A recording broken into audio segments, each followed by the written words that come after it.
The American people have awakened. The Patriot Uprising, what some people might call the Tea Party movement, whatever you want to call it.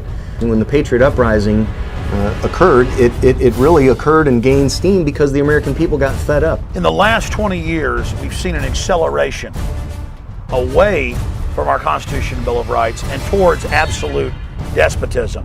When it reaches the stage that you can look at what's going on and say, well, this is just a series of usurpations, abuses, which are leading inexorably to this result, then it is not simply one's right, it is your duty to take this kind of action.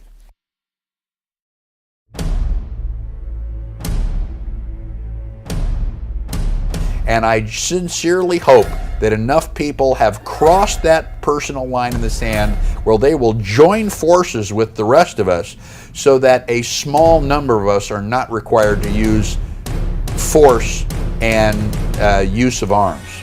Sheriff, you took an oath to uphold and defend and obey the United States Constitution. When it matters most is now. You mean from now on, the Cartwrights don't fight their own battles anymore? Is that what you're saying? From now on, whenever we get into any kind of trouble, we have to go begging for help? Not begging, it ain't begging. Well, then what is it if it isn't begging? Because 30 years from now, somebody's going to ask you what you did during the Patriot Uprising. The time when you have to defend yourself from the government is when the law becomes lawless. We're drawing the line in the sand, and we're saying this is our territory. No, absolutely not. I will never take a mandatory vaccination. There might be shooting that day. I'm going to do what I need to do to protect my family. It's up to us to fix the mess. But this interstate commerce clause has been interpreted so broadly as to literally affect every aspect and phase of American life.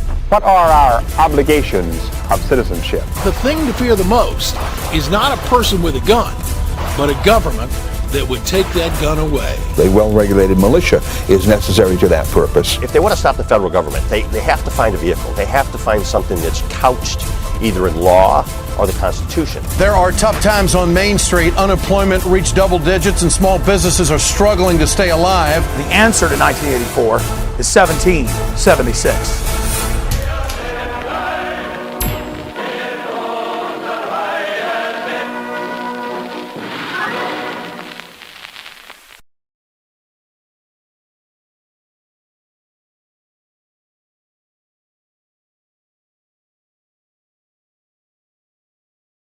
Fox News has confirmed that Northcom has a proposal sitting on the desk of Secretary of Defense Robert Gates that would authorize the military to back up FEMA should there be an H1N1 pandemic. Right now, about 3,000 cases of H1N1 across Florida, about 30 deaths, but the chief of pandemic planning for the state of Florida said things could get a lot worse. In case the government asks FEMA for help, the government will be ready there with the military, we're told. The acting head of the CDC said he fully expects deaths from this infection. We are closely monitoring the emerging cases of swine flu in the United States. And once he declares an emergency, he can authorize non-healthcare licensed personnel, read that to mean police, to vaccinate people against their will. Now, can they force adults to take vaccination? No. They will incarcerate adults without a trial, without charges, without even a search warrant, who refuse to be vaccinated. This is obviously a cause for concern and requires a heightened state of alert. There have been 2 more H1N1 related deaths in Rhode Island. 36 children have died from the virus. 76 children have died from the H1N1 virus since April. The government now believes roughly 8 million children have come down with the virus. The infection is spreading. Well, stockpiling vaccines, closing schools, and letting government employees work from home. Prepare, don't panic. They say the best way to prepare is to have your family vaccinated. The vaccine appears to be safe. The Obama administration is considering implementing a new fall vaccination program against the flu. Composed of mercury, and it's been proven to cause not only Guillain-Barré syndrome, but also autism. President Obama has now declared the H1N1 virus to be a national emergency. The White House says the president signed this proclamation last night. It will allow medical officials to bypass certain federal requirements. To ensure that we have the resources we need at our disposal to respond quickly and effectively. The bill gives the Public Health Commissioner the discretion to respond to an outbreak like the kind going on in Mexico. to close or evacuate buildings, enter private property, isolate or quarantine people. The idea there that we're going to forcibly quarantine people is absolutely absurd. They even allow authorities to forcefully enter the homes of citizens suspected of having the virus. The following area is now a military quarantine zone. Please do not attempt to leave your home. Mobile vaccination units are standing by. I believe that the threat of martial law and FEMA camps is a real threat. I believe that our administration and the prior administration has been setting this country, staging the country to pave the way to martial law by creating pandemic scares or whatever it is to induce this hysteria. A pandemic means in multiple regions across borders. If you have one person who's sick in Mexico and one person who's sick in the United States, they can declare a pandemic. But in the people's minds, it conjures up the image of an epidemic, which is in one nation, but generally is associated with widespread numbers of illnesses and deaths. Pandemic scenarios are a convenient and effective way of carrying out mandatory vaccinations and for making the realization of mandatory quarantine camps a reality. The World Health Organization is holding emergency meetings and may declare a worldwide pandemic. At that level, trade could be restricted, sports events and concerts could be canceled, and borders could be closed. They can show up at your house and say, this is a quarantine area and you have to leave. And if you say, no, I don't want to, then you're subject to arrest and deportation to a detention center, where then they'll say you need to be inoculated. And if you say, I don't want to be, you can be forcibly inoculated, just like under the Freedom Commission, they're talking about education. And it's quickly getting to the point to where if you choose not to inoculate your children, they can have legal sanctions against you. The basic problem here is that this is just makes a mockery of freedom. There's a lot of what if going on here as well. You know, what if gun control? What if martial law? What if they disrupt the chain of command? Is there any proof on either side of anything going on? Absolutely none whatsoever. Today in New Orleans, they got a lot tougher on the holdouts. Police department, anyone home? Not only the flooded areas, but New Orleans' driest and wealthiest neighborhoods too. Police department! The police and National Guard going street by street, house to house. We need to make sure too that whenever we knock on doors, people refuse to leave. We need to make note, call it in. So they say, but we want to stop these things before they happen. But at the same time, the question has to be asked, are they planting seeds in people's minds that these things could develop when really there's no likelihood that any of this is going to happen? Sometimes entering open houses with guns drawn and instructions to disarm anyone inside. You say guns will be taken? No one will be able to be armed. We will take all weapons. That happened today in this wealthy neighborhood where homeowners had armed themselves to protect their mansions. Residents were handcuffed on the ground. They were a little bit threatened because our weapons were bigger than their weapons. For many of the police and guard troops, it is an uncomfortable job to do this in an American city. Well, I don't want you in here. We're not going to do that. I don't want you in here, period. But there's a mandatory evacuation. I know all about it. All of a sudden, they were banging on the front door, the side door, and the back door. They said, let us in.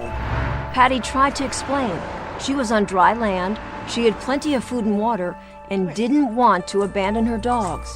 But it didn't matter. If you see 6 or 8 police that look like linebackers pushing you in a corner, you're in shock. I'm saying, look at all my food. I got plenty of food. They kept pushing me back, and ended up like this. Well, Patricia Coney's protests were to no avail. They moved her out of there. We've activated our National Guard and our statewide fire and emergency services, and we're going to be bringing those in to relieve the city forces as the afternoon goes on. Also in Massachusetts, the legislature is acting rapidly on a bill updating what the state can do at a public health emergency. Massachusetts proposing legislation that would allow police to forcefully quarantine residents and even impose martial law without a warrant. The state of Massachusetts, both houses of the legislature have enacted this law, and once Governor Deval Patrick signs it, and he says that he will, it'll become the law, and it will allow him to declare an emergency. And once he declares an emergency, he can authorize non-healthcare licensed personnel, read that to mean police, to vaccinate people against their will. Now, can they force adults to take vaccination? No. They will incarcerate adults without a trial, without charges, without even a search warrant, who refuse to be vaccinated. This is what the statute authorizes. It also authorizes the statute also authorizes the police to remove children from adults, vaccinate them against the will of the child and the will of the parent. Evacuees are flooding this embarkation center. Now, despite the large number of people and pets, things are running very smoothly. Now, this efficiency can be attributed to a technology solution brought on by Radiant RFID, which uses RFID wristbands and RFID portals. The jurisdiction is able to get an accurate manifest on every single person getting on the bus just by walking them through this simple portal. Pets and critical medical equipment belonging to the evacuees pass through this RFID portal and are immediately added to the manifest as well. Bus loading personnel no longer need to scan each person on the bus with a barcode system like this one, a process that can be consuming when time is of the essence. All right, guys, Armed Ghost 1984 here with you on Monday, June the 29th. I'm cruising down the road, and lo and behold, what did I come across? Look at this bad boy. Woo! How you like that? Brunswick County Emergency Services Mass Evacuation Bus. Are you guys kidding me? Mass Evacuation Bus. What on earth is this thing all about? The Military Commissions Act, one of the names that went by was H.R. 6166, if I recall. And that was the last Congress in the Bush administration passed that one. And that allowed for Americans to be secretly rounded up with no trial and secretly even executed. And that also had discussion of detention in that legislation. I remember when that came out, I said, this is, I can't believe that America is involved with something like this. Who knows? Who cares? My thing, I don't care, is who am I going to ask? Am I going to test it? Am I going to use it on my dog, my kid? That's not the point. I don't care how safe and effective it is. That was not the point. It was to have the government was going to force an elixir inside my flesh without my willing consent. Not going to happen. That is what we fight for every day here at Restore the Republic. We fight to keep all Americans free from forced inoculations. And that is why I co-wrote and produced the film you're watching right now, Enemy of the State, Camp FEMA 2. Hi, I'm Gary Franchi. I'm the National Director of Restore the Republic. Right now, we need your support to continue to fight for freedom in America. Myself and my team have dedicated our lives to this effort, but we cannot do it without you. Your support will enable us to pay the expenses required to maintain our efforts. There are several ways you can make a donation right now. I need you to pick up the phone and call 773-327-5829. If that line is busy, you can call 202-904-2174 and make a donation right now. If you'd like to donate online, you can visit rtr.org/pages/donate. You can also donate by mail. You can make your check or money order out to Restore the Republic and mail it to 3149 Dundee Road, number 176, Northbrook, Illinois, 60062. If you'd like to purchase the film that you're watching right now on DVD, please visit campfema.com. Your generous donation will go to help us with day-to-day expenses to keep our operation going, like rent, server fees, staffing, and utilities.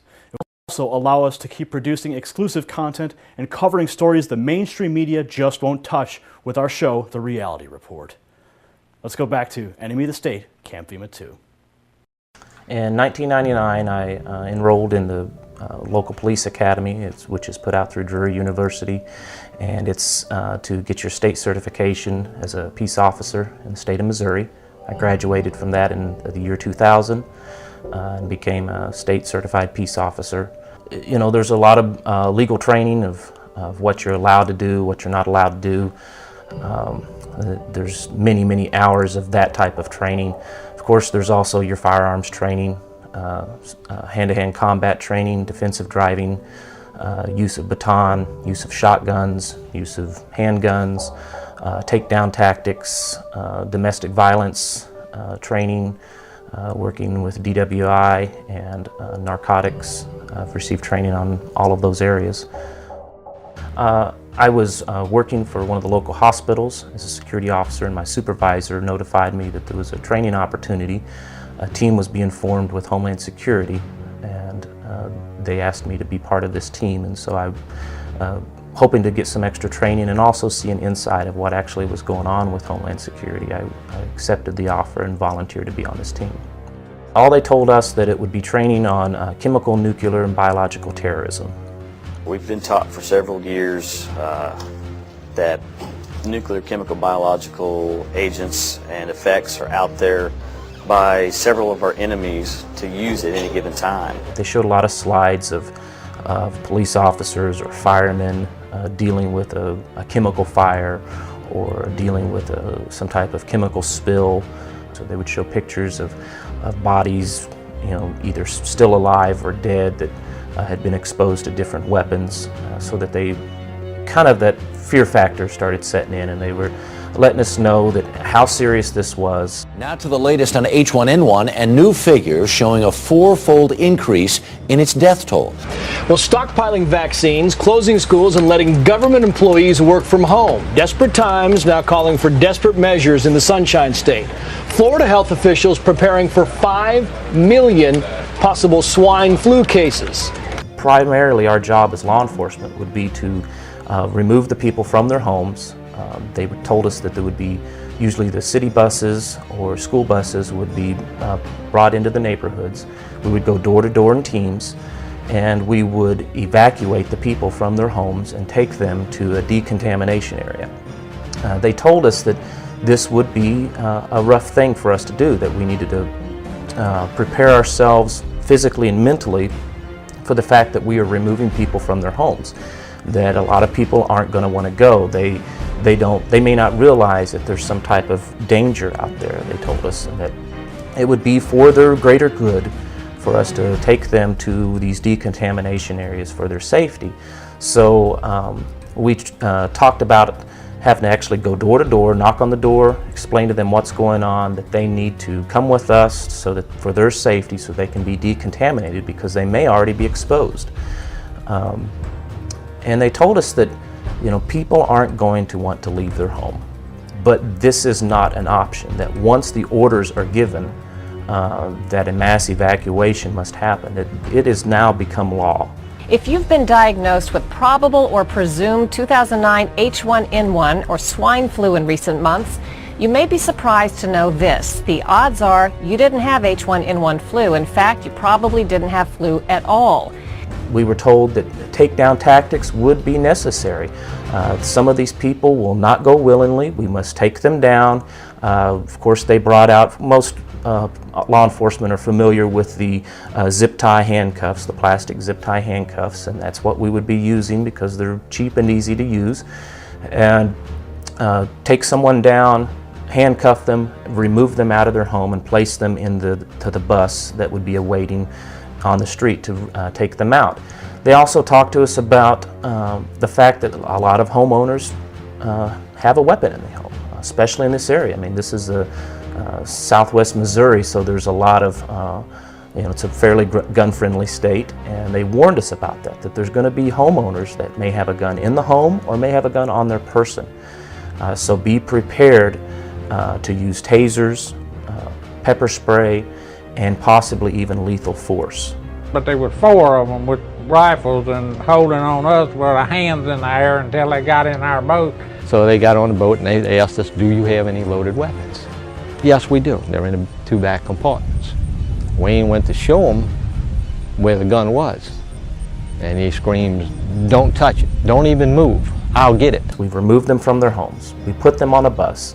The bus goes to a designated quarantine area, which might be the local hospital, it might be a local church, might be the local school or local community center. The buses would pull in. There would be armed security already there. We would remove the people off of the buses and they would get in a line in front of that tent, and that's where they would go in to be decontaminated.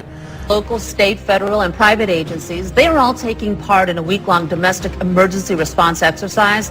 They're testing their ability to respond to multiple disasters in the Chicago area. Our job would be to go around the building, find every exit, and make sure that it's secure with chains and padlocks, so that there would only be one entrance and one exit only. You're looking at behind me is the triage area that is being set up to deal with the victims. The people get off of the buses, we line them up. Then they told us, and this was the part that really started bothering me, that before they can enter this decontamination area, they must be stripped naked so that they could be decontaminated. And they said that, you know, people are not going to want to do this. It could be snowing outside, it could be sleeting, it could be raining, it does not matter. They must be stripped down naked. An officer on either side of the line, right at the entrance of these tents, armed, ordering someone to remove their clothing. If they did not remove them, they were taken to the ground, handcuffed, and the clothing would be removed by force. So they're stripped down naked, possibly handcuffed, and then it's inside of that tent is going to be like an assembly line of sorts. You've got 2 or 3 different stations. The first one, they come in and they hose them down. Now, everyone working in this, and these are going to be your medical staff and your first responder staff, and they're in moon suits, non-rebreather moon suits. They hose them down. They have large scrub brushes, and this is something afterwards we did in training of how to do this. You'd have a bucket with soap and water, and they would clean you down. They would go to the, kind of move you down to the next person, and they would rinse you off. Next person would dry you off. And then at the end, you would receive a vaccination. They specifically told us that there would be, most likely in every scenario, there would be vaccinations given, because they don't know what you may have come in contact with. Now, did they go into detail of what that vaccine would be? No, they did not. But they did say that there would be vaccinations, and then they would receive clothing, which most likely would be some type of jumpsuit or hospital-type scrubs like you would see at a jail. They are given those, and then they're escorted inside the building where they will stay. That they would be there until released by the local government, or they would be there until they would be removed to transfer to another more secure facility. They didn't go into detail of what type of more secure facility, but I guess you could use your imagination of what we're talking about. And I'm sitting there and I was trying to figure out, I'm thinking, why the vaccinations? I mean, there could be some things if it was a pandemic virus.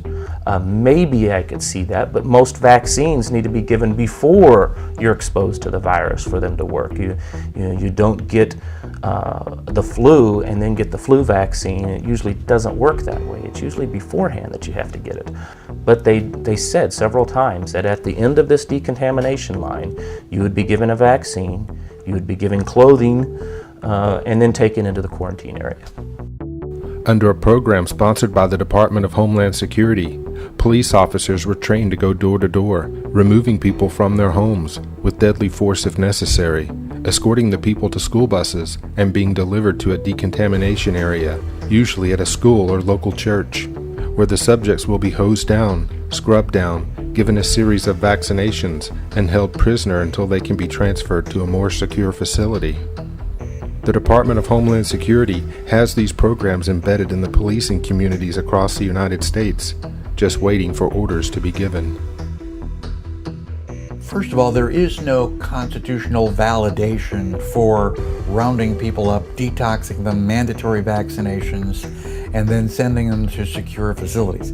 I mean, that whole description is exactly what they did to the Jews during the Holocaust. I mean, we round them up, we, give them group showers. We give them mandatory vaccinations. And, you know, at the end of that tour, you know, they put you in ovens.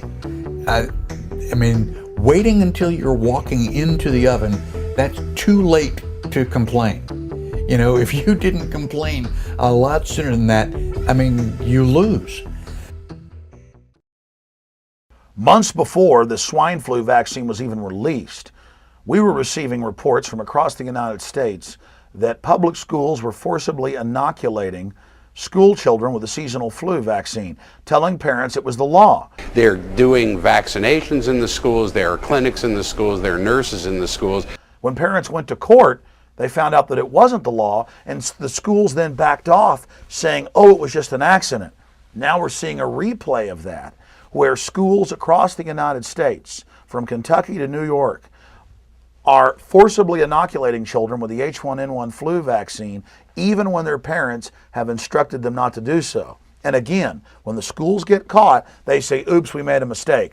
What's happening is, in years past, there's been a massive backlash against the hundreds of vaccines that are being pushed against the population. The Gardasil shot for supposed cervical cancer, the MMR, the rising rates of autism from 1 in 25,000 20 years ago to 1 in 96 today. And so because there is this big backlash, they're hyping the H1N1 really as an excuse to try to set the precedent to forcibly inoculate the population. That's what's really happening here. The main thing that we looked at, all I wanted to know was, can Arizona use legislation in some way to forcibly inoculate an individual resident? You know, that's all I wanted to know. Where is that information? Finally, we did get a call. I got a call at home, as a matter of fact, from a representative from the Arizona Department of Health. And what they said was, they go, yes, there is a plan. And they finally gave me on the net where it was. So I went there and I started looking at it. What they had done is they had a mechanism in place waiting for a declaration of emergency from the federal government. At this time, you remember that the World Health Organization was giving us the highest rating. The entire planet was going to fall ill. Well, that didn't really happen. It was just a trigger for the national government here in the United States to declare a national emergency. That triggered the ability of the governors to be able to declare a state emergency that would enact a bunch of provisions in this plan. Well, part of this plan is that they would have forced inoculations. We preempted it by going out and doing a lot of video, talking to a lot of people, and making sure that we were in support of the first responders not being inoculated, support first responders that say no to mandatory shots. So one of the things that we wanted to make sure that we understood was, what mechanism were they going to use to be able to have some kind of an excuse to strap you down and give you a shot? Well, we found it. What they did is, in place, as there already is for extreme DUIs, people that are alcoholics and drive automobiles, they have a court system and a treatment system in place, to where you go to the court system and a judge can order treatment. Well, that court and that medical care is what they were riding on in order to be able to have a mechanism of people in white lab coats to be able to give you a shot. Well, in the legislation, it said, those that choose to refuse being inoculated for religious reasons can do so, but they have to get on the bus. You have to be quarantined from everybody else that's going to get their shots. And if you don't want to get a shot, not a problem. Get on the bus. This gives them the ability, one single unelected official gives the ability to strip you of all of your rights.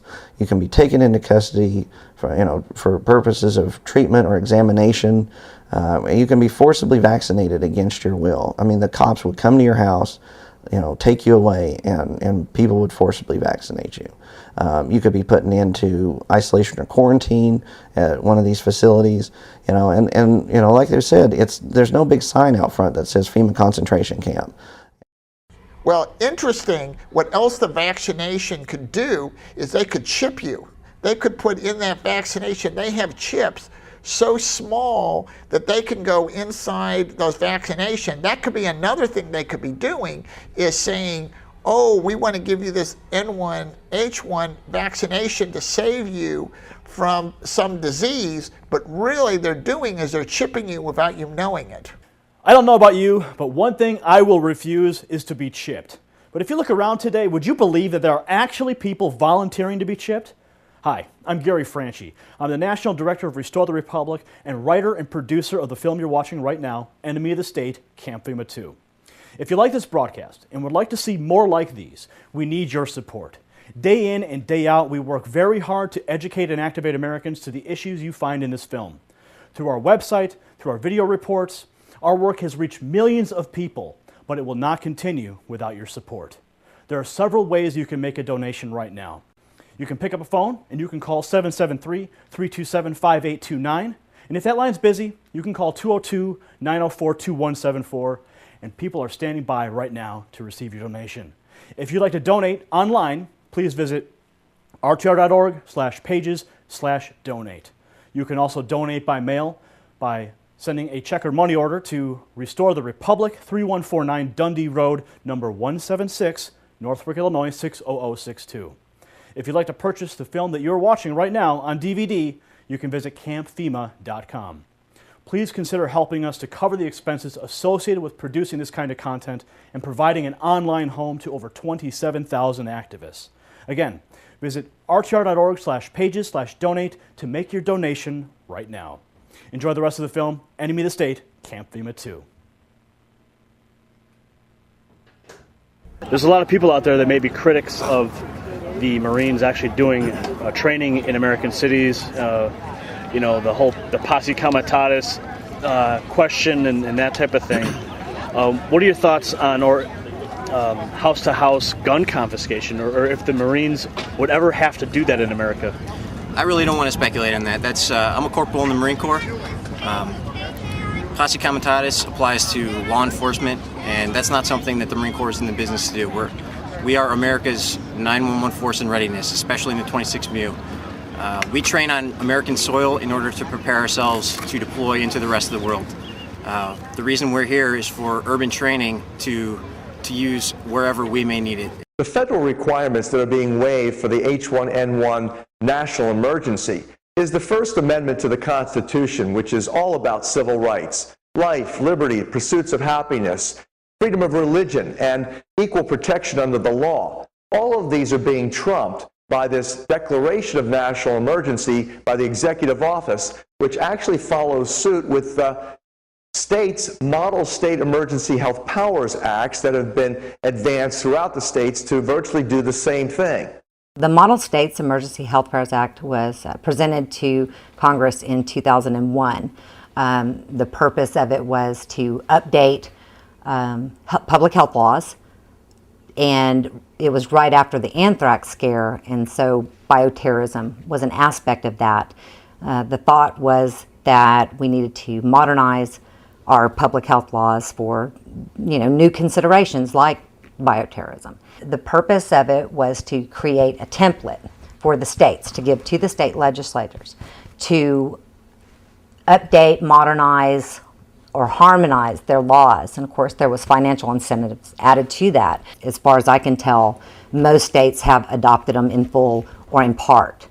And the problem with it is that it gives overbroad power to the governors and an unelected health official, usually your health commissioner, to take your property, to quarantine or isolate you or your property, to force treatment, examination against your will, and it also involves the police. In Oklahoma, the commissioner may issue an order for the examination of any individual under the suspicion or confirmation that said individual has a communicable disease.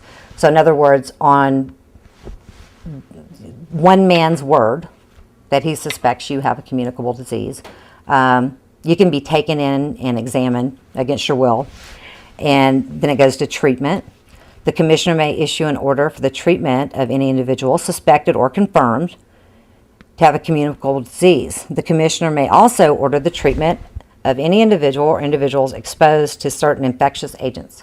So in administrative rules, we find that the Commissioner of Health, who's an unelected official, he can issue an order for examination of any individual or group of individuals based upon suspicion or confirmation that they've been exposed to a communicable disease.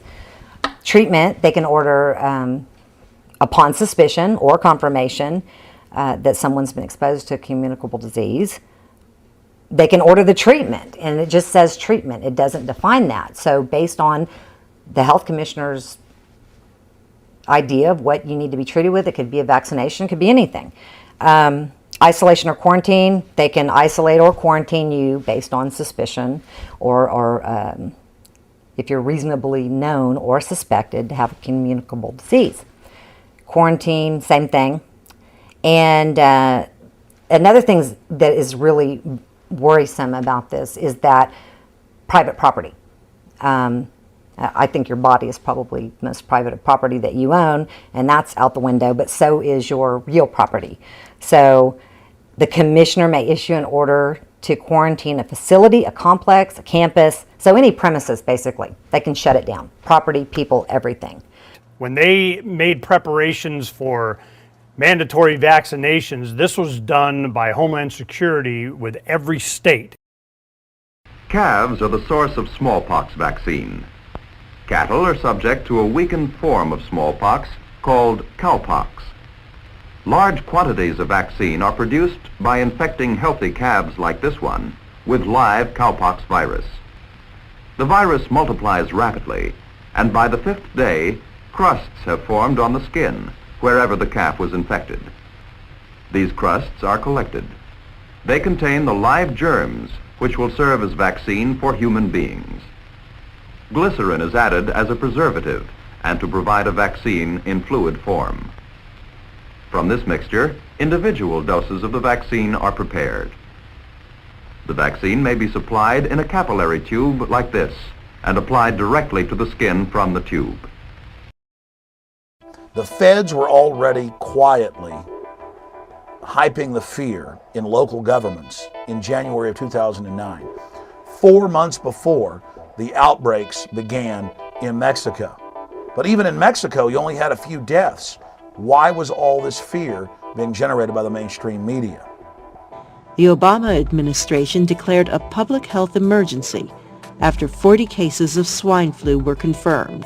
This is obviously a cause for concern and requires a heightened state of alert. And the U.S. has started to test a swine flu vaccine on children and adults. There's a bit of a rush to test a new flu vaccine. Now, like you said, about 12,000 children in Oklahoma are going to be tested with this vaccine to see what the side effects are going to be. And like you said, here in the United States, we call that being a guinea pig.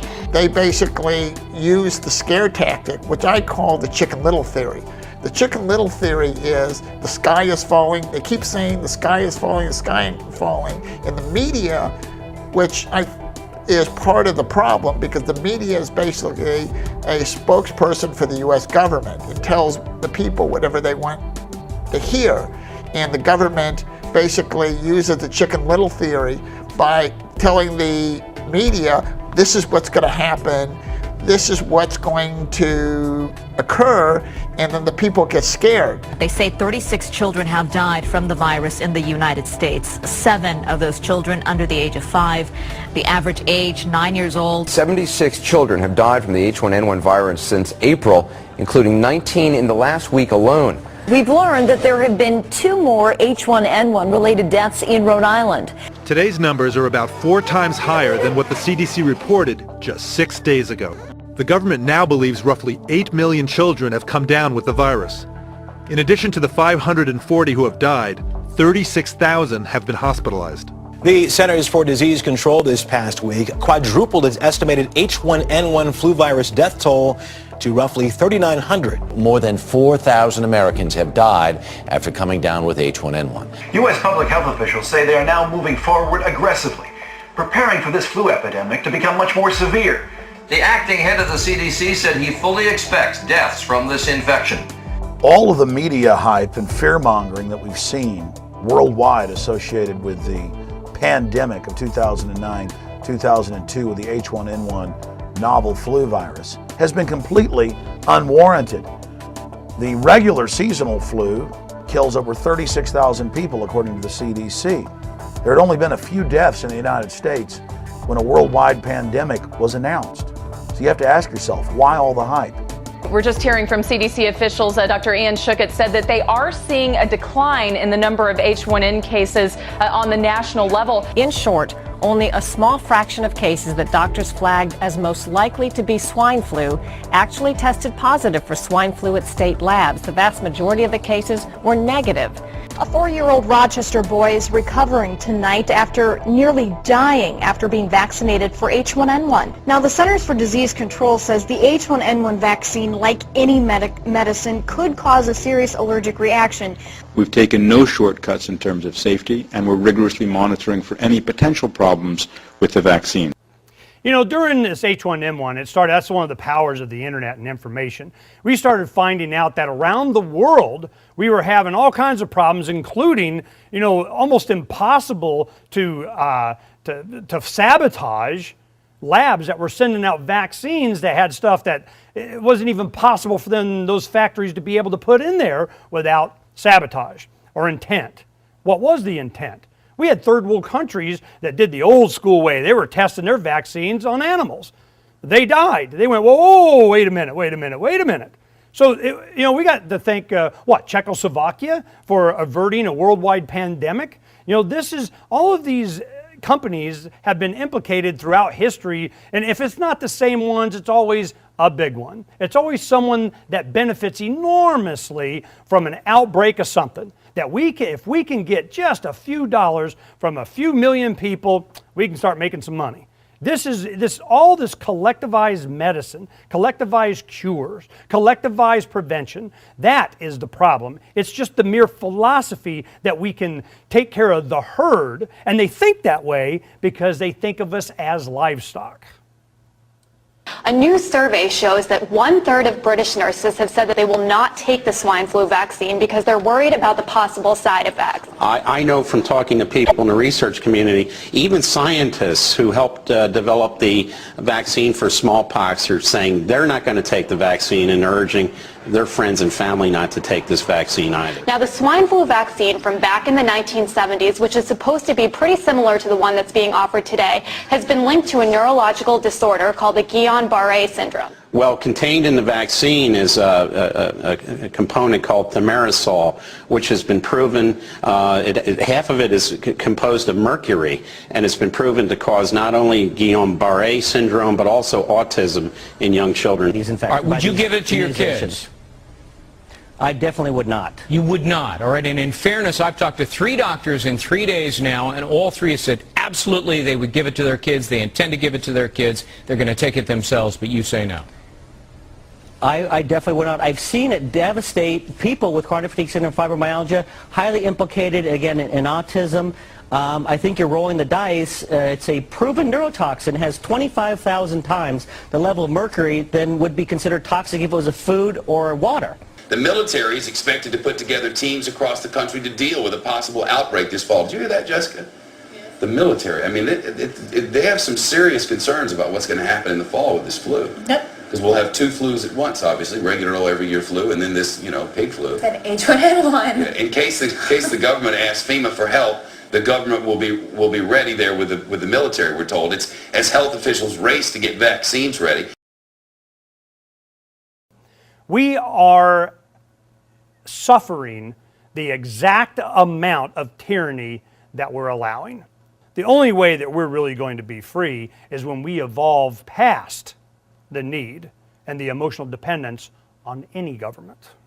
The United Nations bragged that the H1N1 flu pandemic was a great drill, a global exercise preparing the planet to go under United Nations control, and that all the major signatories to the World Health Organization agreements on flu pandemic were now under UN control. That's one of the main reasons that we see this being carried out. It's all a globalization, federalization drill to train everyone to waive their rights and waive their liberties so that we can all be protected from this public health menace. I go down to my local Walmart, and they have a clinic in there, and you walk in and there's people lined up around, standing outside, waiting to get their vaccine. Do they know what's in that vaccine? No. Do they know that they need it? No. They're just being told that they need to go get it because they could get sick and die. So they load up the family and they run down to the local clinic and everybody gets their vaccine. I've heard rumors about Walmart being used because Walmart has all the clothes, all the food. Every Walmart you go into is a, million square foot building and would be very convenient for sheltering people. It's like, okay, it's raining. Everybody run inside Walmart so that you can keep dry. And then once you get in, you slam the gates closed. Now everybody's locked inside. Walmart is the largest company in the United States and in the world, I believe. With the system of semi-tractor trailers and warehouses that they have, there are stores in basically every community of the United States. They have an existing infrastructure that can move a lot of property, stuff, whether it be food, water, medical supplies, ammunition. That infrastructure can move literally hundreds of tons of food and ammunition and medical supplies very efficiently and very quickly. But it's not just preachers and the InfraGard executives that have been recruited to help carry out this tyranny. They are now getting Walmart involved. In fact, for several years, Walmart has taken part in mass drills where locals simulate coming to the Walmart parking lot where they're given a jelly bean as a symbol of their forced inoculation. Well, I can't address the FEMA camps, but I can address something very closely related, and that is the restriction of travel. And in my research, which really began with looking into toll transponders being used on cars and has now expanded into looking at how tolls are being very specifically used together with information or with planning for a potential epidemic to actually create choke points, to create borders of states where there would literally be no leaving a state. A state could be locked down, where we may actually be moving to a plan in the future where crossing the border from, say, New Hampshire into Massachusetts would be akin today to crossing the border from America to Canada. So that's really what has me very concerned. You don't really need to round people up in FEMA camps if you can simply lock them down. I'll give you one example. The city of Cambridge, I recently interviewed on my radio program a city council member from Cambridge who had given back money that was used to install video cameras, federal money for video cameras, at all the points of egress from Cambridge. And she said, why do we need this? And the answer was, well, in the event that we have to shut Cambridge down and keep people in, we need to know what the routes are out of the city so we can set up checkpoints and prevent people from leaving. If I have the United States government telling me that there's an enormous threat, either a bacterial, alien invasion from Alpha-Sin, whatever, that there is war, imminent war, missiles coming, details at 11, and they are going to use anything they can to put me into a state of mind that I am willing to go to some camp, that I'm willing to be relocated, that I'm willing to be taken from my home forcibly, then they're the bad guy. It's very important to understand that when you see Barack Obama or Merkel of Germany or Brown of Britain come out and announce that their countries are under an emergency, that is done in accordance with the United Nations. And that's done so executive orders signed by all of these countries can be activated, which supersede the rights and liberties of the people and allow quarantine, forced inoculation, mass arrest, lockdown of cities. Even states have passed laws to mirror the federal and international. Texas passed a law that during an emergency they can lock you up, make you wear a bracelet, make you go to a FEMA camp. We know through the clergy response teams, they're training pastors all over the nation to tell their flocks to take the inoculations, to go to the relocation centers. Well, what's the difference? What's the difference between Bush and Obama? Every wrong thing that Bush was doing, Obama has taken it to the 10th power and has accelerated it and made it worse. Was Bush a socialist? Absolutely. Was Bush a good president? Absolutely not. Did he do things contrary to the Constitution? Absolutely. Did he get us involved in foreign wars that we should not be involved in? Yes. Was he willing to compromise our freedom and security and safety for his own political patty caking? Yes. When the World Health Organization declares a level 6 pandemic, then all of the other mechanisms engage at the national, state, and local level. There are plans through the World Health Organization at the local level that require level 6 before some of the more draconian methods can be implemented. Mandatory flu vaccinations, or mandatory quarantines, mark a pivotal role in this nation's fight against civil injustice. If a person truly has control over their own body, then how can any government force them to be inoculated against their will? With the simple declaration of a national emergency, the Constitution can be suspended indefinitely. Are no joke, and it's true the president can declare them for many reasons. What we're concerned about here is the potential for abuse and who would be targeted during an emergency. As you know, the National Guard has already acted in the United States against the Constitution and the American people by confiscating guns in the wake of Hurricane Katrina. And that is one of the many issues we work to bring to the forefront of the American people. Hi, I'm Gary Franchi, the National Director of Restore the Republic and writer-producer of the film you're watching right now, Enemy of the State, Camp FEMA 2. Right now, we need your support so we can continue to fight for the freedoms we hold so dear in America, freedoms that are slipping away by an unchecked government. Please visit rtr.org/pages/donate and click the button to make your donation online. Or you can simply call one of our phones. We're standing by right now to accept your supporting donation. The number is 773-327-5829 or 202-904-2174. Again, you can call 773-327-5829, and if that line is busy, you can call 202-904-2174. Your donation will go to help us keep our active social network at rtr.org home to over 27,000 activists. It will allow us to keep producing reality reports and documentary films that are reaching millions with the message of freedom and liberty. Again, the website to donate is rtr.org/pages/donate.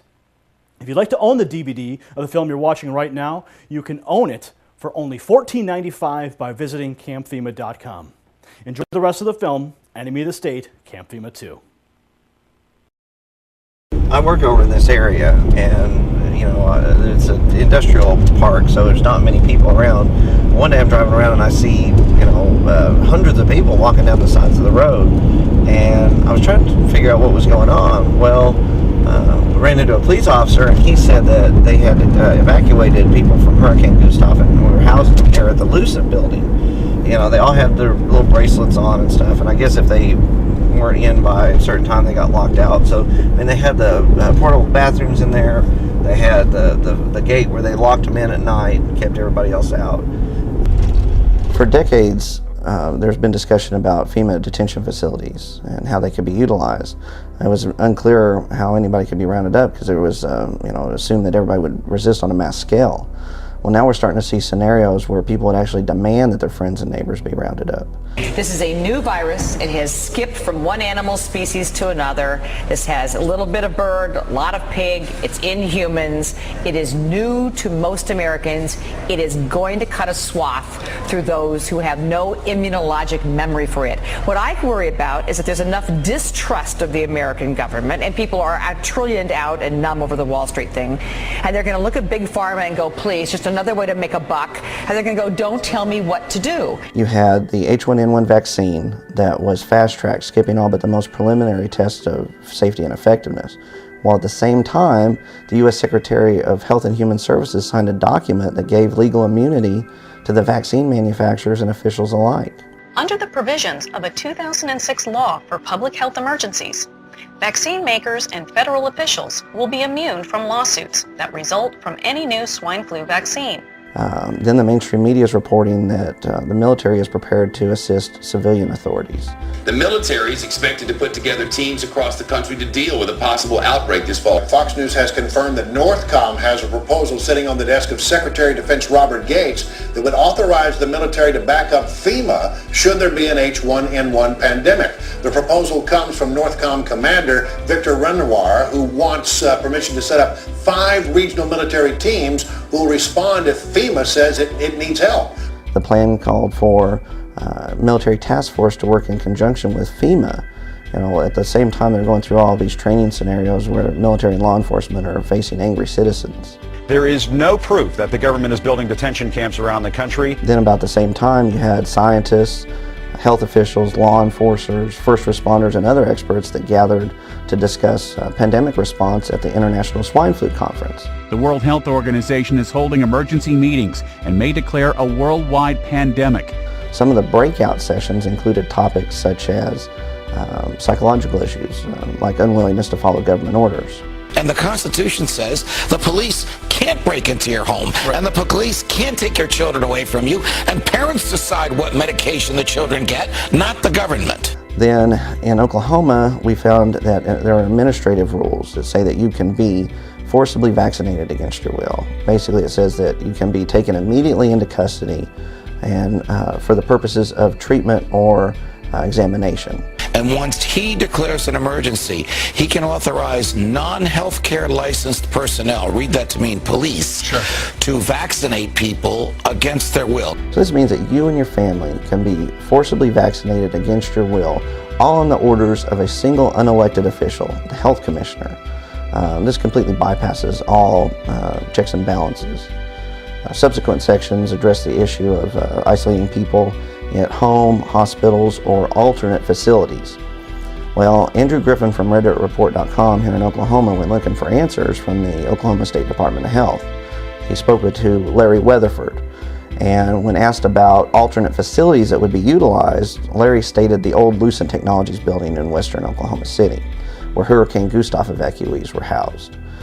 Well, the Lucent Technology building is located in western Oklahoma City. It's a huge building, lots of open warehouse space, almost completely surrounded by barbed wire fence with secured gates that have guard shacks beside them. And then in the back, there's rail access, which meets the criteria of what people call a FEMA concentration camp. I mean, there's no sign out front that says FEMA concentration camp, but it's one of these deals where it's this gray area. But immediately that when they wanted to utilize it, it could be put into effect.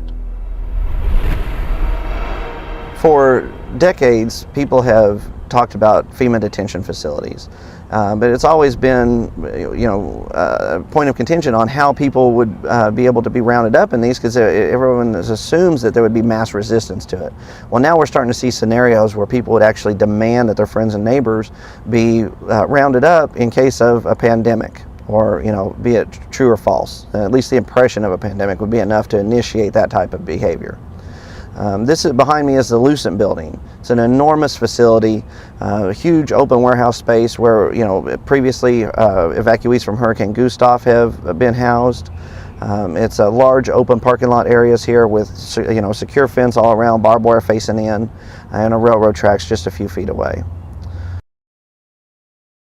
You could see where thousands of people could be staged here and loaded on the railroad tracks. They're just a few feet away. They've set up communications already for cellular and various other networks, but you could see where that could be easily converted also in the smokestack behind us. It would only take a few military personnel in strategic locations to really lock this place down. I mean, while there's open access now, it would only take a few hours to really secure this place. A few guards in strategic points and no one would be able to leave. The flu virus, or any type of biological threat, is the perfect cover for martial law and control, because it's something that makes everyone a potential threat. It makes everyone a potential carrier, everyone a potential terrorist carrying the terrorist virus. This helps us submit to tyranny. It helps us suspect our neighbors. It helps us see the government as our savior and the arbiter. And it divides the people against each other. Those crazy people, as the CFR has said, that don't want to take the shots, versus the reasonable people that trust their government and understand that we're supposed to roll up our sleeves when we're given that order.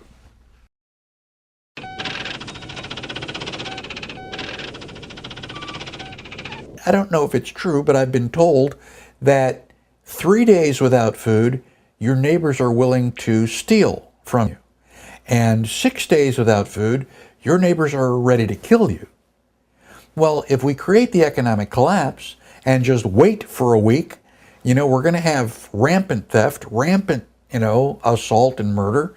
And, well, heck, that's clearly an excuse for the government to step in and reestablish law and order. The problem is they're reestablishing their law, their order, where they are in control, and any of us that, disregard a direct order are now shot and killed. When the economy first started to crash, we knew what was going to happen. There was going to be a government bailout, just like they did in the savings and loan scandal in the late 80s, early 90s. Here in Arizona, we took a hit. We could see the same thing was going to happen. We had really hot real estate. We had the bubble was inflated as much as it could go. They were building more homes than they had people that would even go look at them. There are many triggers to institute expanded, unconstitutional, federal, and international control. And chief among those is an economic collapse. We already saw that in October of 2008 when the Congress wouldn't vote for unlimited money to be given to the very same private banks that had orchestrated the crisis. Secretary of the Treasury at the time, Paulson, went before a closed session and threatened them that martial law would be declared if they didn't submit to what J.P. Morgan Chase and Goldman Sachs were doing. Many of us were told in private conversations that if we voted against this bill on Monday, that the sky would fall, the market would drop 2,000 or 3,000 points the first day, another couple thousand the second day, and a few members were even told that there would be martial law in America if we voted no. And now they're back to their same old tricks again, saying there's going to be a complete economic meltdown if you don't give us even more power and allow the very banks that engineered the last crisis power over all other financial institutions. As a senator, Obama supported the nearly $1 trillion Bush TARP program, which gave money to insolvent banks and Wall Street businesses.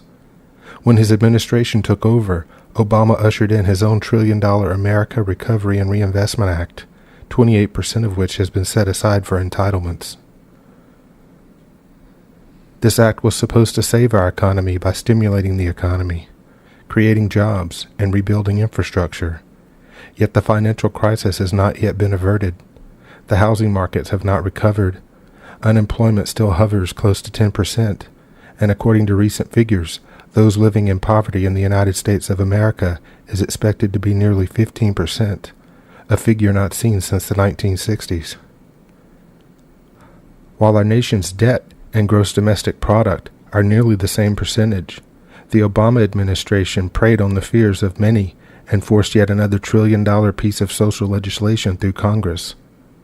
The Affordable Care Act will force the people of the United States to purchase health care or be fined for not having it.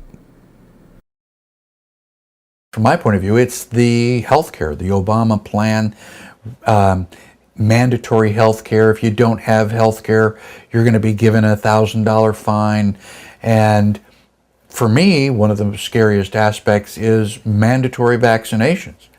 I worked on a cattle ranch for a period of time, and every year, well, twice a year, we would get all the cattle, and we would give the cattle mandatory vaccinations. And the analogy was not lost on me. The government wants to treat us like cattle, wants to line us up, and wants us to take these vaccinations whether we need it or not. The way you get Americans into camps, you can't do, roundups won't be successful like they were in World War II Germany, where they first disarmed the Jews and then did whatever they wanted with the Nazi soldiers. They had an easy time rounding them up. Here you can't do that, because if you get people shooting back, it's and the word gets around this is going on, it's going to be unsuccessful. So probably in America, you'll need to have an ultra-massive economic collapse to coax people to persuade them to come into the camps. That would be, so economic hardship is the way to do that. If people are starving and have nowhere to go, the tent city will not sound as good to them as a FEMA camp. The economy being in shambles, so many people being unemployed, has left a lot of people hurting, frustrated, angry, and looking for a reason why they are in the place they're in. In addition, I think that a great many people out there are very angry over things like the bank bailouts, the bailout of the auto industry. What they see, I think, is a government simply pouring money into the hands really of the elites, of people who then go on to get bonuses of millions of dollars at the end of the year, and they don't feel that what the government has done to try and end the recession is really reaching real working people. So there's a great deal of anger and frustration out there, and that is being channeled sometimes by conspiracy theories or by scapegoating certain groups into this kind of rage we are seeing all across the country.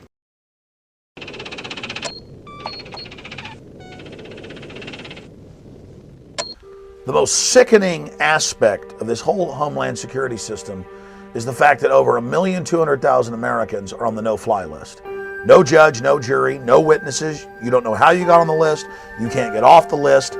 It's the benchmark, the hallmark of a tyranny, that there are secret lists for dissidents. In spring of 2010, the Southern Poverty Law Center posted reports called Rage of the Right and Meet the Patriots on their website. Meet the Patriots profiles 40 individuals that the Southern Poverty Law Center sees as being at the heart of the resurgent patriot movement.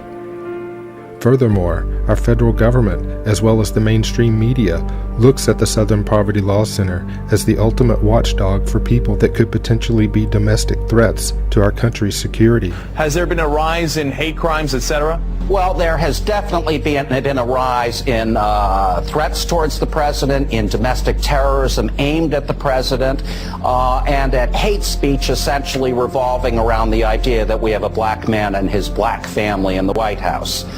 So that's undeniable. I mean, we've seen skinhead assassination plots, a guy who wanted to set off a dirty bomb at the inauguration, and a whole long list. Many of the cases you mentioned, like the man who murdered 3 officers in Pittsburgh, were also influenced by this anti-Obama atmosphere. In his article about the Southern Poverty Law Center, Chuck Baldwin states that the information and reports disseminated by Southern Poverty Law Center wind up in police reports and bulletins all over the United States, pointing out that the Southern Poverty Law Center probably played a big role in the infamous February 2009 MIAC report. An anti-tax demonstration is scheduled for downtown's Keener Plaza April 15th, but charges are flying that one of the organizing groups is an extremist anti-government group. The group is the Constitution Party, and they run candidates for, among other offices, Mayor of St. Louis, congressional seats, and several statewide Missouri offices. But the Anti-Defamation League, the Southern Poverty Law Center, and at one point the Missouri Highway Patrol all labeled the Constitution Party an anti-government extremist organization.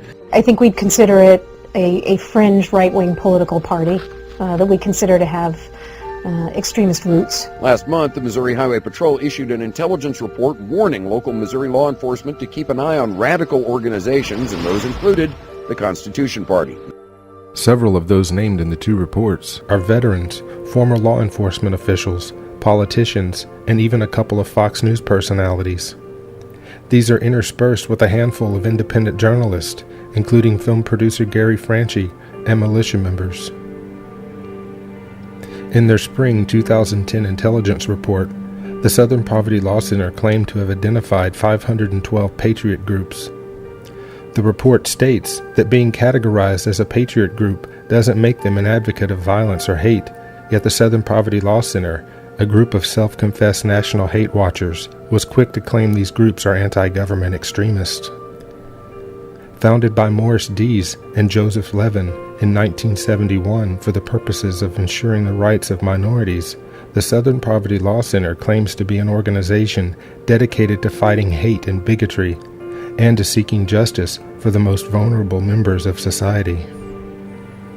What would the Southern Poverty Law Center hope to gain by naming and profiling individuals in their Meet the Patriot report? Top-ranked Baldwin, Franchi, and others wonder about the possibility that the Southern Poverty Law Center is a front organization for Big Brother. These patriots are in the forefront, fighting for this nation's constitutional rights. The Southern Poverty Law Center seems bent on demonizing any American citizen or group who feels that the federal government is not adhering to this country's ultimate law, the Constitution. That FEMA, for instance, is running a secret series of concentration camps in order to imprison Americans, or that President Obama is secretly planning re-education camps for our children. Those kinds of ideas, certainly not in all cases, but in some percentage of cases, drive people to feel that they have to defend their kind of freedoms, their liberty, at the point of a gun. The Southern Poverty Law Center labels patriots as people who generally believe that the federal government is an evil entity that is engaged in a secret conspiracy to impose martial law. Specifically, where do you get proof, aside from some isolated incidents, that this is a growing trend across the country? Sure, fair enough question. I don't think it's at all isolated. We've got not only reports, all kinds of evidence of these groups actually doing training in the woods as they did back in the 90s. Completely overlooked by the Southern Poverty Law Center is information published in an article in the now defunct Radar magazine. In the article, The Last Roundup, is government compiling a secret list of citizens to detain under martial law. Christopher Ketchum reports that the Continuity of Government program encompasses national emergency plans that would trigger the takeover of the country by extra-constitutional forces. In short, it's a roadmap for martial law. No one knows very much about the Continuity of Government program. Representative and Homeland Security Committee Chairman Benny Thompson and committee member Pete DeFazio sought to review the documents, but were denied, pressing DeFazio to go public, stating, maybe the people who think there's a conspiracy out there are right. Ketchum also talks about MainCore, a database that a knowledgeable source says contains information on 8 million Americans. Specifically, Ketchum quotes his source as saying, "The database can identify and locate perceived enemies of the state almost instantaneously. In the event of a national emergency, these people could be subject to everything from heightened surveillance and tracking to direct questioning and possibly even detention." Resurgent patriots understand that the definition of a national emergency remains rather vague. According to Department of Defense documents and past executive orders, it could be as simple as riots or natural disasters, to the more complex insurrections or nationwide opposition to a U.S. military invasion overseas. Resurgent patriots are also concerned with the warrantless electronic surveillance and spying programs, during which the federal government bypassed existing laws to data mine the communications of American citizens on U.S. soil. This information, along with information from other sources, gives the so-called resurgent patriots and patriot groups credibility, plausible reason for concern, and paints a sinister picture of the Southern Poverty Law Center, an organization out not to protect the most vulnerable members of society, but to suppress, degrade, and list anyone who openly questions the federal government's actions. The Southern Poverty Law Center is not out to protect people in the South who are poor. Their goal is to marginalize and label films like this and people like me for speaking out against abuses of power and for having a desire to see our Constitution and Republic restored.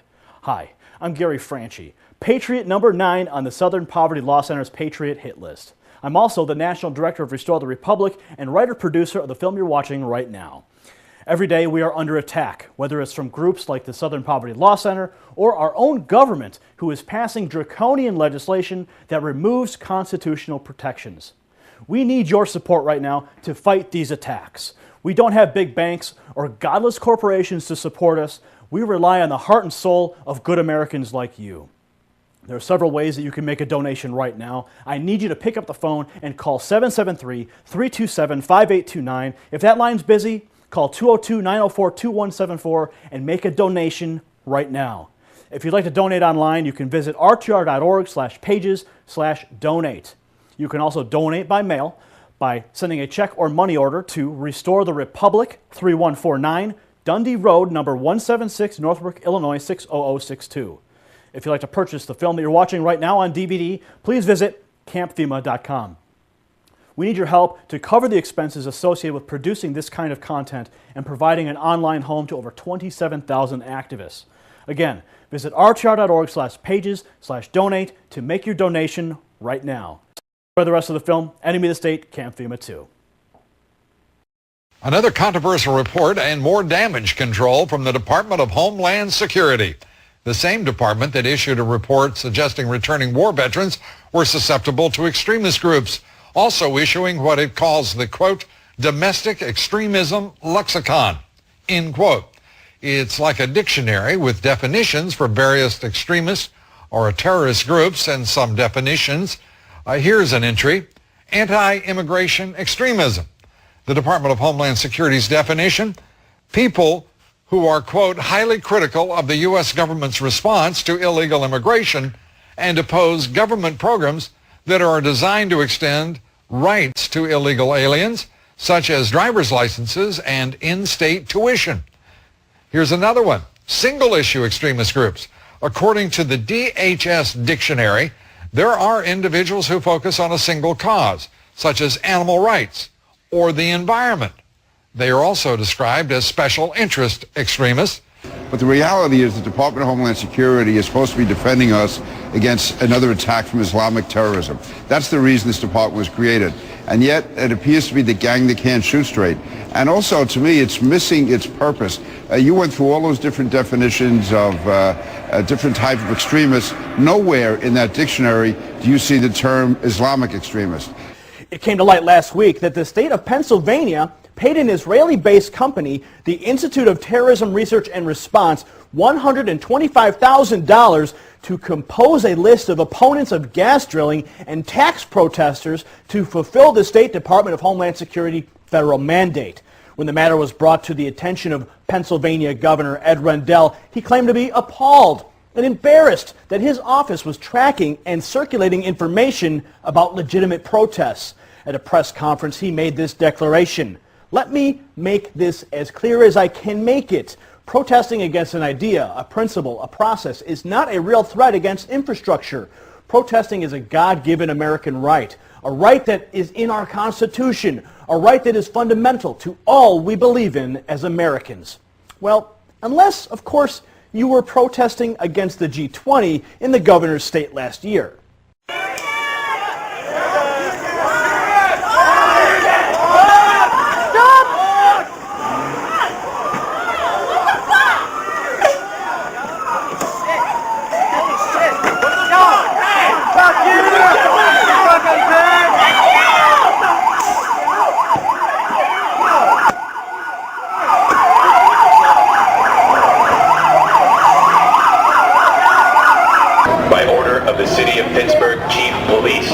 I hereby declare this to be an unlawful assembly. I order all those assembled to immediately disperse.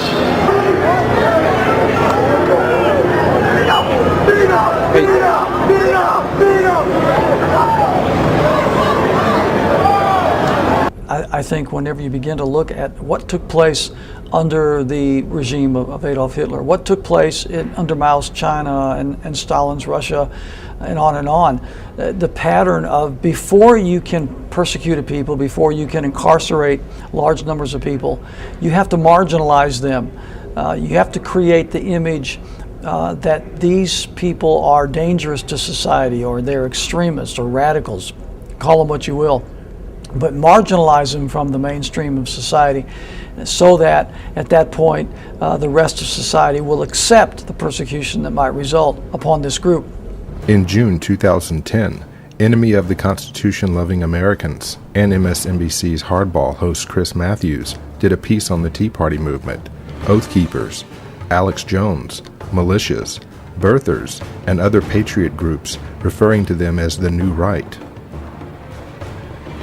He says this new movement grew from a group having mere political differences with the left to a group enraged at the Obama administration, considering the federal government an occupying force rather than a legitimate administration, and seems to harbor class and racial resentment.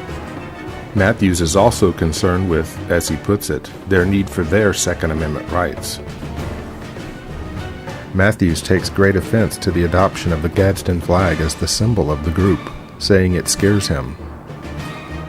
In an interview about his documentary, Rise of the New Right, Matthews points out that there were even congressmen and congresswomen on the balcony of the Capitol building waving the Gadsden flag and inciting the crowd to protest the federal government. In the documentary, he takes his opportunity to point out the common thread running through these new writers, a fear that their personal rights are being threatened. their dislike of our nation's economic situation, government overspending, the huge national debt, and their dislike of what they see as America becoming. Matthews seems to forget that in the United States of America, we do have the right to be distressed, question authority, protest egregious acts committed by the federal government, and yes, to be armed. FEMA has been given the authority to declare martial law wherever they are deployed. And that is a very powerful authority, in that, as you should know, when martial law is declared, that your constitutional rights are dismissed. New questions tonight about an Army combat brigade being trained to deal with civil disturbances in the United States. The Posse Comitatus Act of 1878 generally prohibits federal uniformed services from carrying out domestic law enforcement duties, except in cases expressly authorized by the Constitution or an act of Congress. Critics say the brigade's training goes against one of the founding principles of our country, separation of military and civilian government. They've spent 30 months on the streets of Baghdad. Now the 1st Brigade Combat Team of the Army's 3rd Infantry Division is back in the USA. The Army Times reporting, quote, they may be called upon to help with civil unrest and crowd control or to deal with potentially horrific scenarios, end quote. May be called upon to help with civil unrest and crowd control. The question arises, why? And isn't that what the National Guard does? Infantry brigade is designed to engage an enemy with maximum effective force and destroy it. That's not the sort of thing anybody wants to see in the streets of the United States. Almost 5,000 strong, the brigade is based at Fort Stewart, Georgia, under control of Northern Command. One of its specialties is counterinsurgency. This is a radical departure from separation of civilian law enforcement and military authority, and could, quite possibly, represent a violation of law. Historically, the posting is unusual. In modern history, Army troops have been used at extraordinary junctures. Under the first President Bush to contain the 1992 riots in Los Angeles, under President Lyndon Johnson in response to Detroit's 1967 riots, and in the grips of a depression by President Herbert Hoover to contain Army veterans demanding their bonuses. The United States of America were generally isolationists during World War II. Wanting to gain citizen support to get involved in the war, Lieutenant Commander Arthur McCollum drafted his 8-action memo in October 1940, the purpose of which was to provoke a Japanese attack against the United States, causing U.S. citizens to demand entry into the war. The actions caused the desired effect, resulting in the attack on Pearl Harbor on December 7, 1941. In March 1962, the Joint Chiefs of Staff drafted a plan to create public support for a war with Cuba. Operation Northwoods called for the CIA and other such groups to carry out terroristic attacks against U.S. bases and cities and implicating Cuba by planting false evidence. According to the records, the plans were never implemented, but they do bear a striking resemblance to the attacks of September the 11th, 2001. The official account of the September 11th attacks has been the source of ongoing debate for more than 9 years. The video and photographic evidence does not support the official story. That was not American Airlines! That was not an American Airlines! Former Florida Senator Bob Graham stated that there was information that had not been made available to the public for which there are specific, tangible, credible answers, and that the cover-up led to the heart of the administration. The crisis of September the 11th saw a major shift in security and other legislation and has nearly single-handedly brought about the end of privacy in the United States. USA Patriot Acts 1 and 2 intruded on no less than 5 of the first 10 Bill of Rights. The John Warner Defense Act saw the end of Posse Comitatus. The Military Commissions Act saw the end of habeas corpus, and the Real ID Act, attached to an emergency appropriations bill, passed with virtually no debate. Also passed during this time, and attributed to the need for tighter security, was the FISA Amendment Act, which gave retroactive immunity to the major telecoms for their role in turning over massive amounts of cell and email communications to United States security agencies at their request, no warrant needed. Precedents have been set with regard to war, but what about other things? Many have said for years that there's a plot to move to a new world order, one world government. What if that were the plan?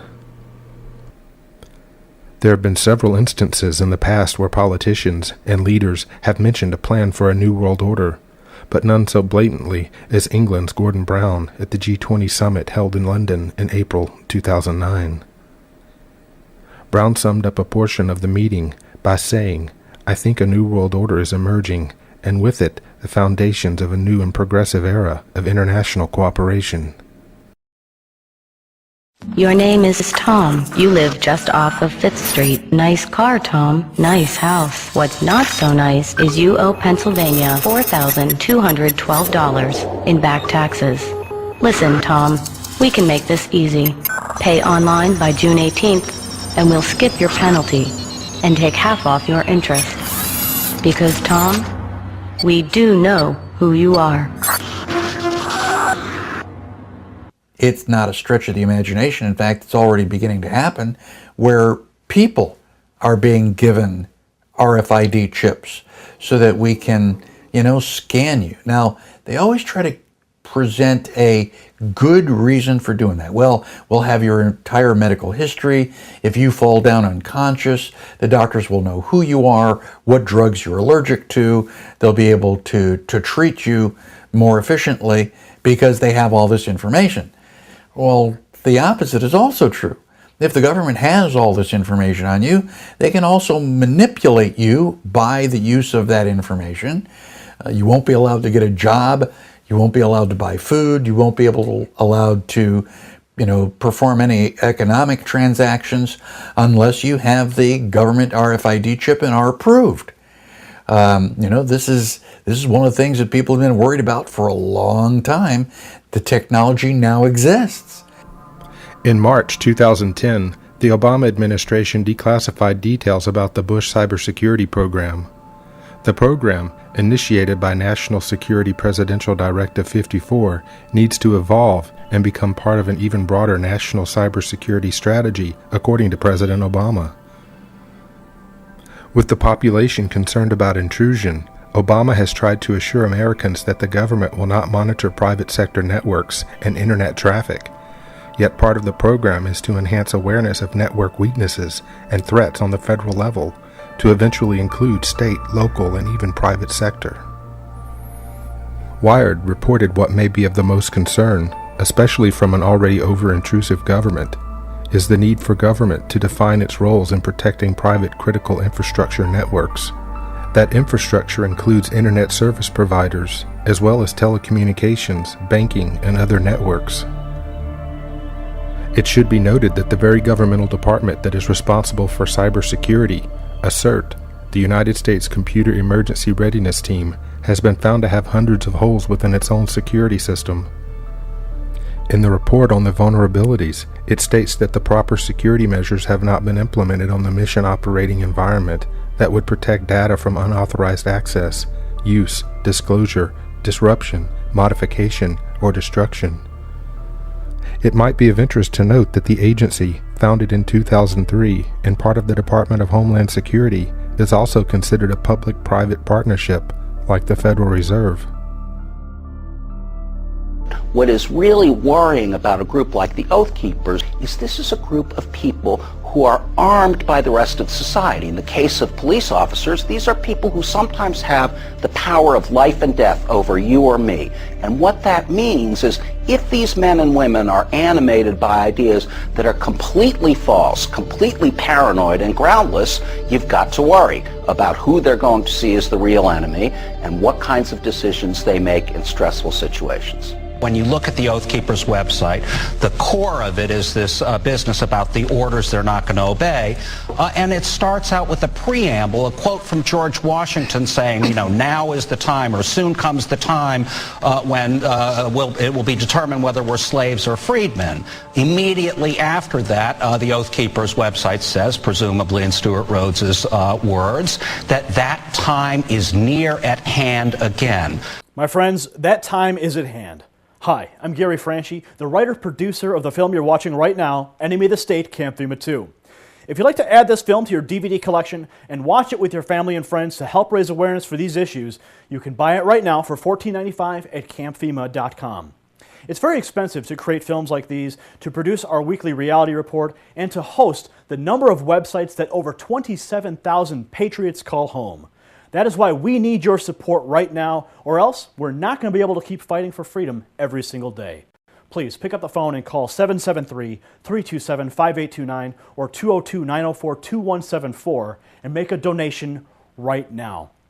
You can also make your donation online at rtr.org/pages/donate, or if you prefer to mail a check or money order, you can make it out to Restore the Republic and mail it to 3149 Dundee Road, number 176, Northbrook, Illinois, 60062. Your donation will go to help us keep our active social network at rtr.org alive. It will also allow us to keep producing reality reports and documentary films that are reaching millions of people with the message of freedom and liberty. Again, please visit rtr.org/pages/donate and give whatever you can. Thank you, and enjoy the rest of the film, Enemy of the State, Camp FEMA 2. Southern Poverty Law Center, Heidi Byrick, one of my favorite people. She's a director of special projects, had her on my radio show several times. And we enjoy each other's company, we talk, we have a good time, but she knows my position, and she knows I understand hers. The reason that she is against Oath Keepers is because they made it clear that they wouldn't follow orders. Really. Oath Keepers, primarily former military people, are acknowledging this is what the Constitution says. We were trained, as we went through military training, that it was our responsibility to deny an unconstitutional order. So presumably you'd have to be smart enough to know what was and was not a constitutional order. And so they have a list of 10 of them. Well, it's a declaration of orders, and the whole point of it is to, one, draw some lines in the sand ahead of time and get the current serving military to think about where their line in the sand is. But it's also a reflection of our own Bill of Rights. And so when I read through them, you'll see that, oh, okay, it's mostly a restatement of the Bill of Rights. The first one is we will not obey orders to disarm the American people. And of course we had gun disarmament during Katrina. It was a big catalyst for why I started Oath Keepers. But it's also, it's number one on our list, not because firearms and gun ownership is more important than any other part of the Bill of Rights or any other part of our natural rights, but it's because that's the one thing that's more likely to lead to fighting. Second one is we will not obey orders to conduct warrantless searches of the American people. And what that's evoking is, once again, our Fourth Amendment, which was a response to the colonial history of the writs of assistance, which were warrantless searches or general warrants. It's one of the first causes of resistance among the American population back in 1763. We will not obey orders to detain American citizens as unlawful enemy combatants or to subject them by military tribunal. And the reason why that is there is that post 9/11 in particular, there has been a steady drumbeat and argument coming from the executive branch and backed up by the Supreme Court, unfortunately, that argues that the president can detain American citizens as unlawful combatants in the war on terror and treat them as though they were a foreign enemy, as though they were an Iraqi or an Afghani during the war on terror. So number four is we will not obey orders to impose martial law or a state of emergency on a state. And what this is a reflection of our dual sovereignty system. The Constitution sets up a new national government, but as the 10th Amendment makes clear, reserves to the states and the people all powers not granted. And number five is we will not invade and subjugate any state that asserts its sovereignty. And that's closely related to number four. Because we have, under our Constitution, a dual sovereignty system reserving to the states and the people all powers not granted, that is part of the Constitution we all swore to defend. And so we will not use military force or obey orders to use military force against a state that is simply asserting its constitutionally respected sovereignty and standing on that and defending that principle. And number six is we will not obey orders to blockade American cities, thus turning them into giant detention camps. And this is something that, of course, a lot of critics say, well, wait a minute, when's that ever going to happen? Well, historically that happened in the Warsaw ghettos. And that's one of the things that we've done is say, look, not only do we have the history that the founders reflected in our Bill of Rights, but we also have the 20th century experience, what was done by the Nazis, was done by Stalin and his gulags. And one of the things the Nazis did is that they cordoned off a large section of Warsaw and detained the Jews there and used that as a detention center. All they had to do was blockade it off and post armed guards and post concertina wire around it, and then they starved them out. They tried to starve them to death. Okay, number 7 is we will not obey orders to force Americans into any form of detention camp under any pretext. And this is once again a reflection of our own experience in the 20th century. As we saw what happened in Nazi Germany, as we saw what happened in Stalinist Russia, we saw what happened with Pol Pot in Cambodia.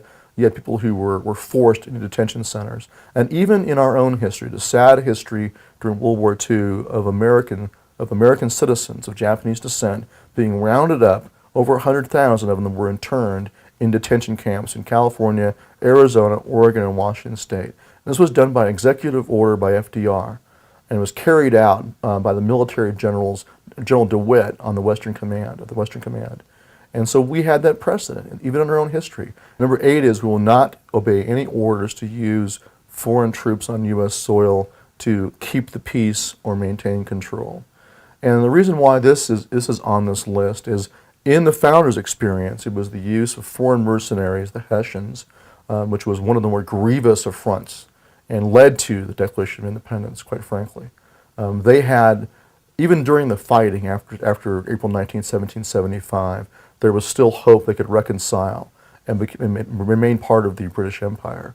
But when the Crown used foreign troops on them, that's when they drew a line and said this is just so outrageous. It's one of the reasons why they separated. Number 9 is we will not obey orders to confiscate the property of the American people, including food and other essential supplies. And once again, this is a recognition and reflection of the fact that denial of food has been used as a weapon in warfare for thousands of years. It's also a reflection of the asserted authority of the president to confiscate property and confiscate food. There's been many executive orders since the Cold War that assert this supposed power of the president to go and seize industries and seize supplies. And even had Truman seizing the steel mills during the Korean War, as it actually happened. And that was ruled unconstitutional by the Supreme Court only because Congress had expressly declared that he couldn't do that. But it left open, wherever Congress has not said no, it's left open, an open question about whether a president can do these things. And so it almost affirmed that he can, under some circumstances, go and seize entire industries. Number 10 is we will not obey orders to infringe on the people's right to assembly, to freedom of speech, freedom of association, and freedom of religion, which is simply a reflection of our First Amendment protected guarantees of our rights to assemble and petition government for redress grievances and freedom of speech and assembly. These are every bit as important as anything else. And even though it's number 10, it's as important as number 1. If you don't have freedom of speech and assembly, then you no longer have any peaceful recourse whatsoever for correction of government abuse. We have quite a few who have joined. Out of 10,000 current members we have right now, a fair number are active duty. But a lot of them are kind of staying under the radar because they're concerned about being purged or persecuted. And so I always tell them, don't worry. I don't care if you officially join or not. The main thing is you keep your oath. It's there as the antidote against obedience, blind obedience to the man on the white horse, whether he be a general, whether he be a president, whoever he is. And they understood that people will be tempted to go along and just do as they're told. This is just the tendency of men in uniform. So the oath is there as an antidote to make sure that it reminds them of their obligations. Governments are notorious for creating panic to get public support for legislation and emergency measures that the population would not otherwise consider. The United States government is no different. Whether it concerns war with other nations, battling a disaster in our own country, or control over the population during natural or health emergencies, governments instill fear to coerce the population to give up their rights in order to cooperate.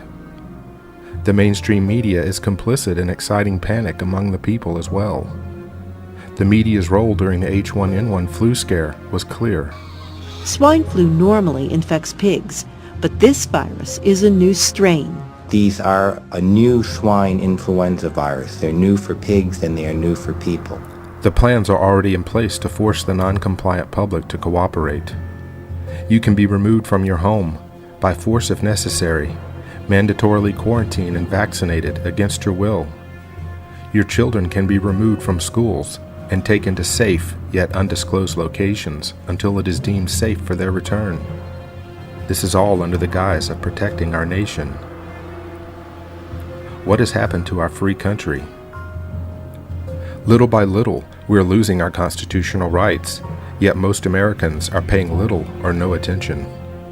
People do not understand that these egregious powers are not being proposed. They are already in place, ready for federal, state, or local officials to act upon during a state of emergency. You will not get a say. You will lose your freedom to speak out. You will lose your right to privacy as troops force their way into your home to search without a warrant. You will lose your right to be secure in your home, even if you have plenty of supplies and are prepared to stay. You will lose your right to be armed as troops go door to door, person to person, confiscating your legally owned firearms.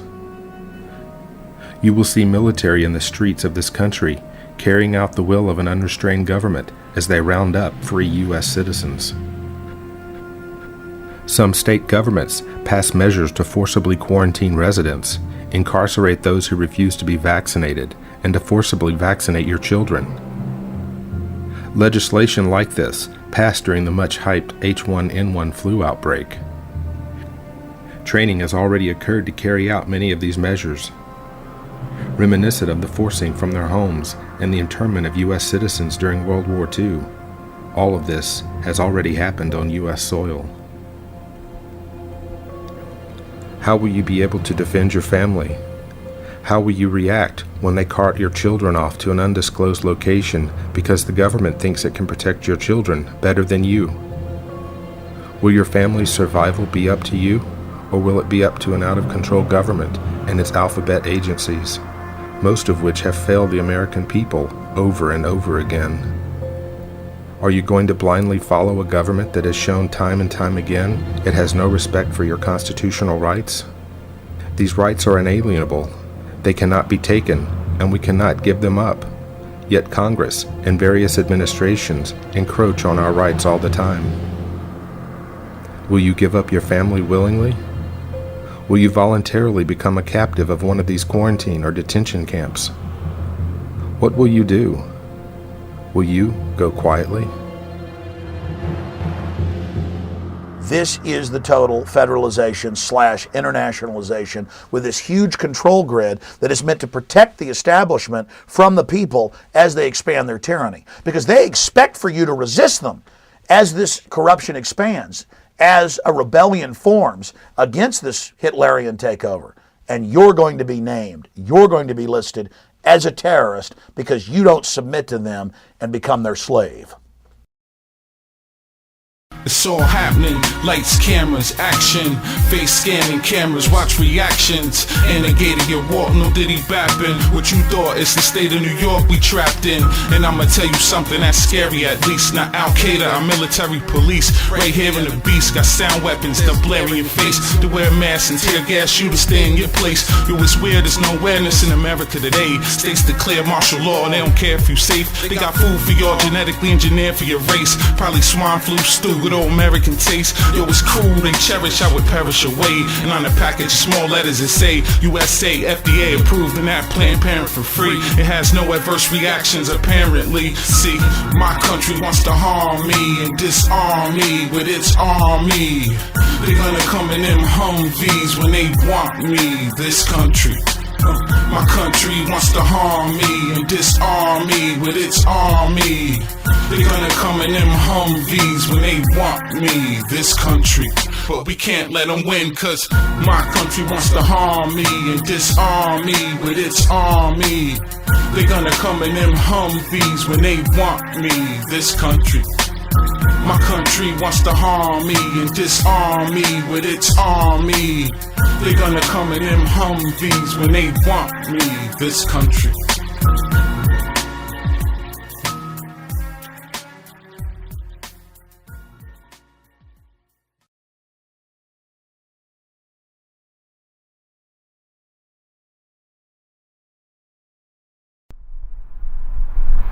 And the American people have awakened. The Patriot Uprising, what some people might call the Tea Party movement, whatever you want to call it. And when the Patriot Uprising occurred, it really occurred and gained steam because the American people got fed up. In the last 20 years, we've seen an acceleration away from our Constitution and Bill of Rights and towards absolute despotism. When it reaches the stage that you can look at what's going on and saying, well, this is just a series of usurpations, abuses, which are leading inexorably to this result, then it is not simply one's right, it is your duty to take this kind of action.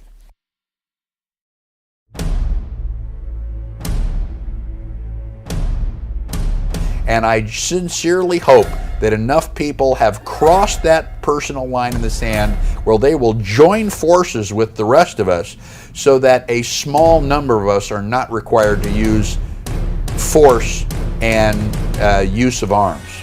Sheriff, you took an oath to uphold and defend and obey the United States Constitution. When it matters most is now. You mean from now on, the Cartwrights don't fight their own battles anymore? Is that what you're saying? From now on, whenever we get into any kind of trouble, we have to go begging for help? Not begging, it ain't begging. Well, then what is it if it isn't begging? Because 30 years from now, somebody's going to ask you what you did during the Patriot Uprising. The time when you have to defend yourself from the government is when the law becomes lawless. We're drawing the line in the sand, and we're saying this is our territory. No, absolutely not. I will never take a mandatory vaccination. There might be shooting that day. I'm going to do what I need to do to protect my family. It's up to us to fix the mess. But this interstate commerce clause has been interpreted so broadly as to literally affect every aspect and phase of American life.